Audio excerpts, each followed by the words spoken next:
उत्सव के समय उपद्रव पैदा करना चाहते हैं, वे लोग अराजकता को अपना जन्मसिद्ध अधिकार समझते हैं। उन्हीं लोगों को चेतावनी देने की दृष्टि से आज मैं बलरामपुर में भी आया हूं, यही कहने के लिए आया हूं, यही कहने के लिए आया हूं। अगर विकास में बाधक बनोगे और विकास की योजनाओं को उपद्रव और अराजकता के माध्यम से बाधित करोगे तो ये मान करके चलिए कि विकास पहले उनके विनाश का कारण बन जाएगा। अगर कहीं उपद्रव करने का कार्य किया तो ये उपद्रव की कीमत उनको चुकानी पड़ेगी कि आने वाली पीढ़ियां उनकी याद करेंगी। ये लोग दंगा करवाते थे, आगजनी करवाते थे, बेटी की सुरक्षा में सेंध लगाते थे, व्यापारी के प्रतिष्ठानों पर आग लगाते थे और सरकार इनका अवभगत करती थी। वह समय अब चला गया है। विकास की प्रक्रिया में बाधक कुछ तत्व ऐसे भी हैं जिन्हें विकास अच्छा नहीं लगता है, जिन्हें विकास अच्छा नहीं लगता है। वे कहीं न कहीं विकास में व्यवधान पैदा करते हैं। उत्सव के समय उपद्रव पैदा करना चाहते हैं। वे लोग अराजकता को अपना जन्मसिद्ध अधिकार समझते हैं और उन्हीं लोगों को चेतावनी देने की दृष्टि से आज मैं बलरामपुर में भी आया हूं, यही कहने के लिए आया हूं, यही कहने के लिए आया हूं। अगर विकास में बाधक बनोगे और विकास की योजनाओं को उपद्रव और अराजकता के माध्यम से बाधित करोगे तो ये मान करके चलिए कि विकास पहले उनके विनाश का कारण बन जाएगा। पर्व और त्योहारों के उत्सव और उमंग में अगर कहीं उपद्रव करने का कार्य किया तो ये उपद्रव की कीमत उनको चुकानी पड़ेगी कि आने वाली पीढ़ियां उनकी याद करेंगी कि कैसे होता है, क्या कीमत चुकानी होगी। बहनों और भाइयों, जो लोग आज भी, जिन्हें ये सब अच्छा नहीं लग रहा है, जो लोग आज भी किसी गलत मंशा के साथ जी रहे हैं, जो लोग आज भी ये मानते हैं कि अराजकता उनका जन्मसिद्ध अधिकार है, उनको अपनी गलतफहमी दूर कर देनी होगी। वो अपनी गलतफहमी दूर कर ले।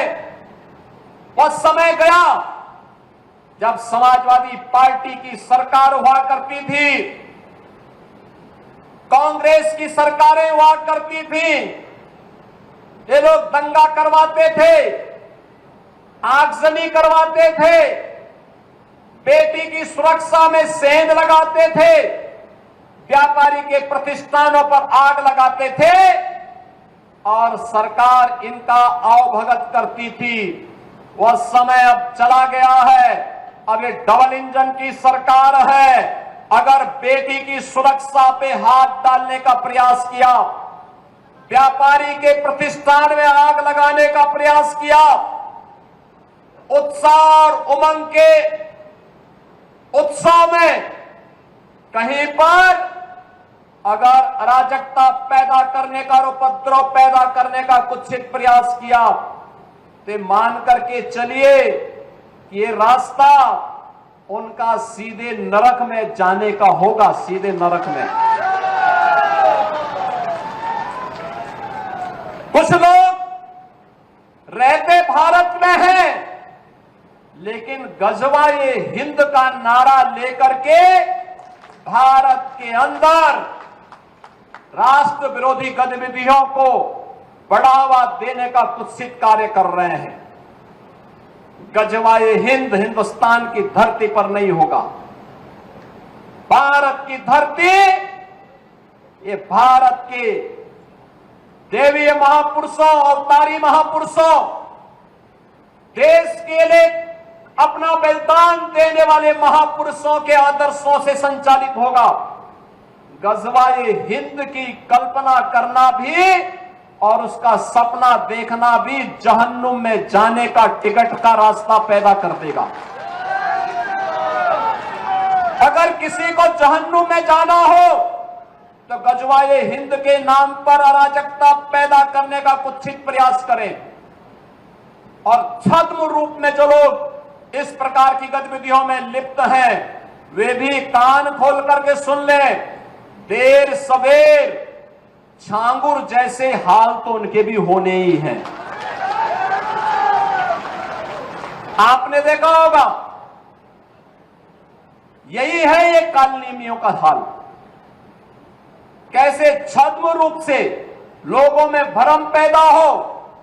जलालुद्दीन ने अपना उपनाम रख दिया था छांगुर बाबा, जिससे हिंदू भ्रम में रहे, समाज की आंखों में धूल झोंक लेगा, लेकिन पापी कितना भी अपने पाप को छुपाने का प्रयास करेगा, उसका पाप का समय तो पाप का घड़ा भरना ही भरना है, और पाप का घड़ा भरेगा इस धरती माता उसको कभी बर्दाश्त नहीं कर पाएगी। और छांगुर जैसे दुष्कर्मियों और राष्ट्रद्रोही तत्वों के द्वारा छद्म रूप से यही कार्य बलरामपुर की धरती से करने का प्रयास हो रहा था। हमें सतर्क होना होगा। जो लोग हिंदुस्तान की धरती पर रह करके भारत विरोधी गतिविधियों में लिप्त हैं, हिंदू विरोधी गतिविधियों में लिप्त हैं, हमें ऐसे कालनेमियों से सतर्क रहना होगा। उन्हें सख्ती से जवाब देना होगा। स्थानीय प्रशासन और पुलिस को इसके प्रति सजग करना होगा और समय समय पर इनकी गतिविधियों के बारे में शासन को अवगत कराना होगा, जिससे समय रहते इनकी नाजायज गतिविधियों पर सरकार पूरी तरह नकेल कस सके। कुछ लोगों को शांति और विकास अच्छा नहीं लगता, लातों के भूत बातों से नहीं मानते। इनको लगता है जैसे सरकार अब भी इनके सामने झुक करके कार्य करेगी। सरकार का पहले दिन से, डबल इंजन की सरकार का पहले दिन से ही यह निर्णय है कि अपराध और अपराधियों के प्रति, गद्दारों और देशद्रोहियों के प्रति सरकार जीरो टॉलरेंस की नीति के तहत कार्य करेगी। हमारी संवेदना एक गरीब के लिए है, हमारी संवेदना नौजवान के लिए है, हमारी संवेदना बेटी और बहनों के लिए है, हमारी संवेदना अपने अन्नदाता किसानों के लिए है, हमारी संवेदना उन व्यापारियों और उद्यमियों के लिए है जो अपने यहां देश के विकास का खाका तैयार करते हैं और नौजवानों के लिए रोजगार और नौकरी की व्यवस्था करते हैं। हमारी संवेदना उस हर नागरिक के साथ है जो भारत को भारत माता के रूप में सम्मान देता है, भारत के महापुरुषों का सम्मान करता है, भारत की परंपरा और भारतीय संस्कृति के प्रति आदर का भाव रखता है।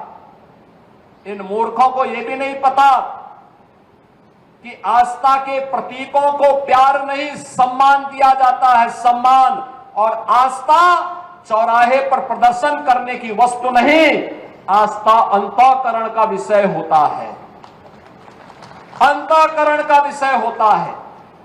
आज चौराहे चौराहे पर जाकर के कितने कमजोर और कायर हैं, छोटे छोटे बच्चों को जिनके हाथों में कलम होनी चाहिए, जिनके हाथों में नोटबुक होनी चाहिए, जिनके हाथों में विज्ञान और गणित की पुस्तकें होनी चाहिए, उनके हाथों में आई लव मोहम्मद का पोस्टर देकर के, तख्तियां देकर के समाज में अराजकता पैदा करने का कार्य कुछ लोग कर रहे हैं। इनको यह भी नहीं मालूम कि उनकी जिंदगी तो बर्बाद है ही है, लेकिन इन बच्चों की भी जिंदगी को ये लोग बर्बाद करने पर उतारू हो रखे हैं। लेकिन सरकार इस प्रकार की अराजकता को कतई स्वीकार नहीं करेगी, कतई स्वीकार नहीं करेगी। और जिसने भी कानून को हाथ में लेने का प्रयास किया, जो भी राह चलते हुए राहगीर पर हमला करेगा, जो भी बेटी की सुरक्षा पे सेंध लगाने का कार्य करेगा और जो भी व्यापारिक प्रतिष्ठानों में आगजनी करने का दुस्साहस करेगा, जो भी पर्व और त्योहारों में उपद्रव करेगा, उसको हम पहले से इस बारे में कह देंगे कि उसको बिना मांगे जहन्नुम में जाने का टिकट हम काट करके दिला देंगे।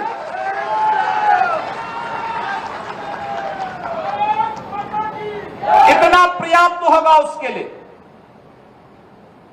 यह अराजकता स्वीकार्य नहीं।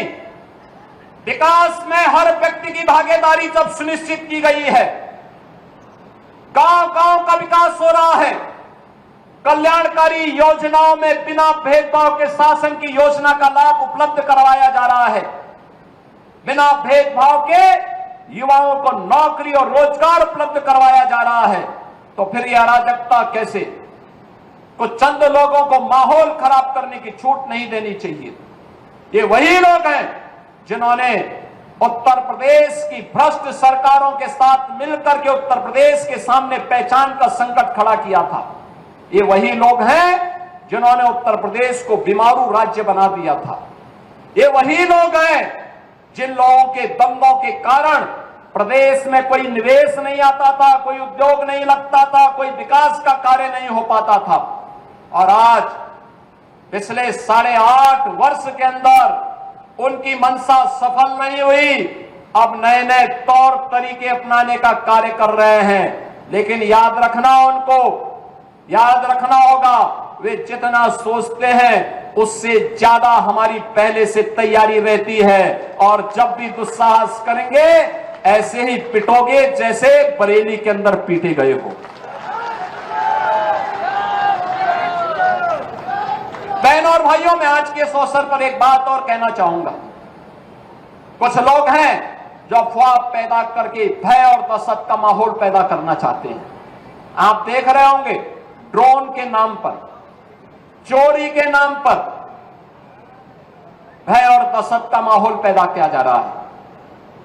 जिला प्रशासन ने हर जनपद में व्यवस्था की है, हर ग्राम पंचायत में ग्राम सुरक्षा समिति का गठन किया है। आप लोग भी अपने स्तर पर प्रयास करिए।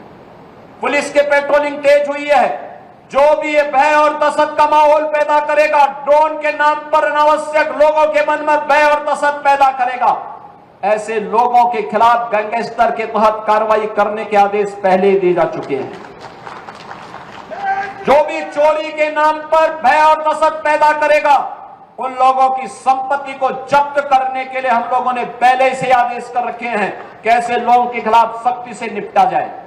लेकिन आपकी भी जिम्मेदारी बनती है, एक सभ्य समाज के नागरिक होने के नाते विकास में, लोक कल्याणकारी योजना में अगर आपकी सहभागिता है तो व्यापक जन जागरूकता में भी आपकी सहभागिता होनी चाहिए।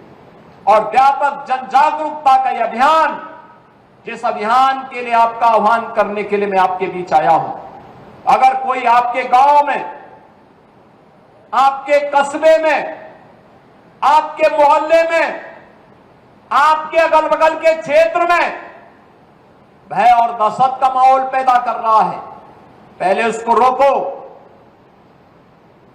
उसको समझाओ।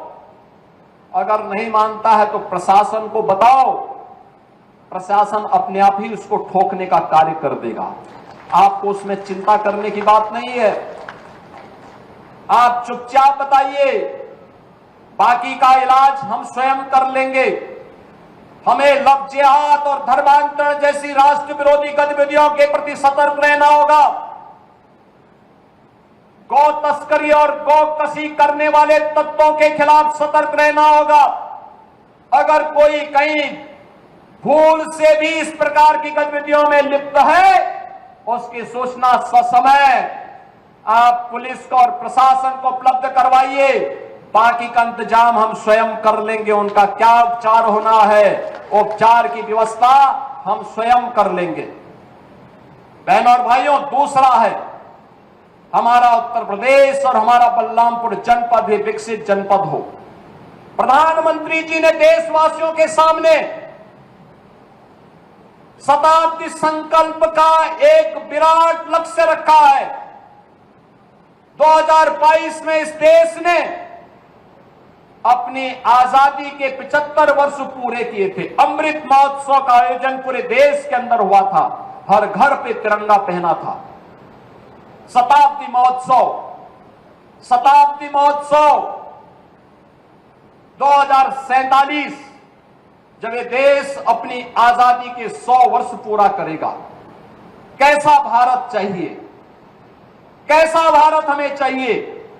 उस भारत के निर्माण के लिए, शताब्दी संकल्प के इस अभियान के साथ जुड़ने के लिए 2047 में हमें एक आत्मनिर्भर और विकसित भारत चाहिए। आत्मनिर्भर और विकसित भारत के लिए देश की सबसे बड़ी आबादी के राज्य उत्तर प्रदेश को आत्मनिर्भर और विकसित बनाना होगा। आत्मनिर्भर और विकसित उत्तर प्रदेश के लिए हमें बलरामपुर को भी आत्मनिर्भर और विकसित बनाना होगा।